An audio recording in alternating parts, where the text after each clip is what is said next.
कैसे हैं आप लोग। उम्मीद करते हैं माता रानी की कृपा से आप लोग अच्छे होंगे। आज नए एक वीडियो लेकर आए हैं मौर्य वंश। क्या देखिएगा, मौर्य वंश।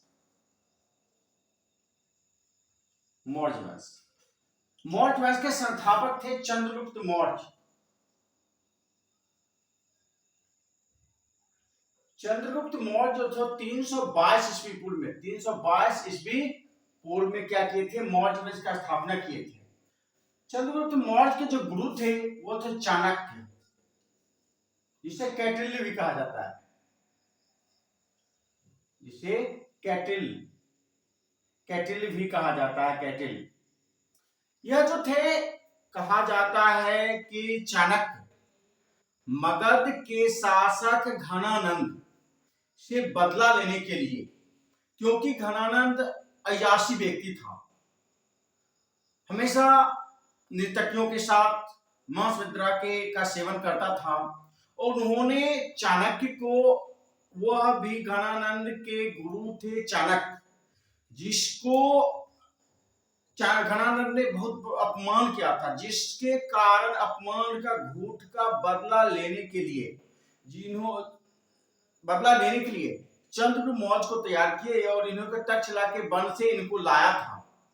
और कहा जाता है कि 322 ईस्वी में मगध के शासक, याद रखें मगध के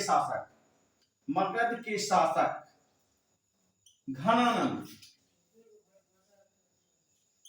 घनानंद को मौत के घाट उतार दिया, और उसी के साथ भारत में मौर्य वंश की मतलब भारत के मगध से मौर्य वंश की स्थापना हुई। और कहा जाता है कि इनकी महत्वाकांक्षा जो तो रुका नहीं। चंद्रगुप्त मौर्य की इच्छा हुई कि जब हम घनानंद को, एक शक्तिशाली मगध का शक्तिशाली शासक था घनानंद, जिसको पराजित कर दिए, तो इनको लगा कि नहीं। और कहा जाता है कि 305 ईस्वी पूर्व में, याद रखिएगा 305 ईस्वी पूर्व में सिकंदर के सेनापति सेल्यूकस को पराजित कर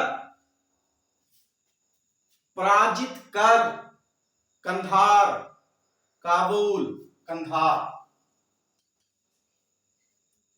हेरात,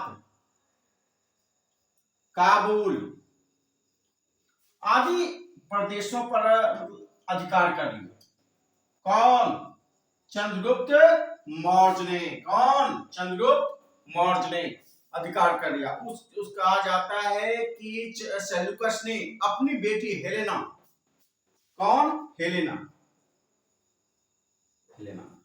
की शादी किससे कर दिया था? चंद्रगुप्त मौर्य से कर दिया था। और भारत का पहला व्यक्ति चंद्रगुप्त मौर्य था जिसने अंतरराष्ट्रीय विवाह किया था। किसके साथ? हेलेना के साथ। कहा जाता है कि उस वक्त 500 हाथी चंद्रगुप्त मौर्य ने किसको दिया था? सेल्यूकस को दिया था। और जिसकी बदौलत कहा जाता है कि एशिया के अन्य भागों में सेल्यूकस अपना अधिकार जमा लिया था। तो वहां उन्होंने चंद्रगुप्त मौर्य जो थे वो हेलेना से अंतरराष्ट्रीय विवाह किए थे। और कहा जाता है कि सेल्यूकस ने अपनी बेटी के यहाँ, मतलब अपने चंद्रगुप्त मौर्य के यहाँ, हेलेना के यहाँ एक दूत भेजा था। किसको? वह दूत कौन था? मेगास्थनीज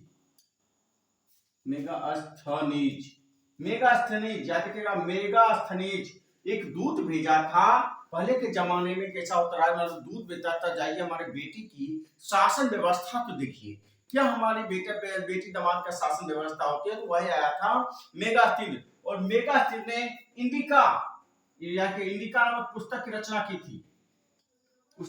उसने मौर्य वंश के शासन को देख करके उसने इंडिका नामक पुस्तक की रचना की थी। चंद्रगुप्त मौर्य का जो साम्राज्य था पूरी लगभग कहा जाता है पूरे भारत में फैला हुआ था। अब भारत से अफगानिस्तान तक फैला हुआ था। इसके पीछे कारण था चंद्रगुप्त मौर्य जो था, चंद्रगुप्त मौर्य जो थे उनका साम्राज्य विस्तार क्यों हुआ, क्यों विशाल साम्राज्य था, क्यों उनका विशाल साम्राज्य था? इसका कारण एक दो था। पहला कारण था चाणक्य की नीति, चाणक्य की नीति, चाणक्य की नीति। दूसरा इनकी अपनी राजनीतिक कहा जाता है इनकी राजनीतिक बड़ा निपुण था। इन्होंने साम्राज्य विस्तार के लिए समाज को 7 वर्गों में बांट दिया। कितने वर्गों में? 7 वर्गों में। याद रखिएगा, इन्होंने अपनी राजनीतिक के परिचय के लिए इन्होंने साम्राज्य विस्तार के लिए समाज को 4 वर्गों में बांटे थे। 7 वर्गों में। पहला था कृषक, दूसरा था मंत्री। कृषक का क्या काम था? खेती करना। मंत्री का काम था योजना बनाना। उसका तीसरा था शिकारी।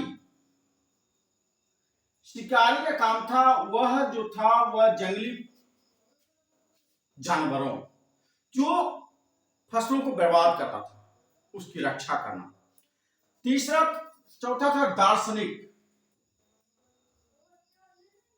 दार्शनिक का क्या काम था? शिक्षा देना। दार्शनिक जो था शिक्षा देना, मतलब ज्ञान का प्रचार प्रसार करना। पांचवा था निरीक्षक। इसका काम था सारे कार्यों का निरीक्षण करना कि किसमें कार्य हो रहा है या नहीं हो रहा। ये छठा था व्यापारी।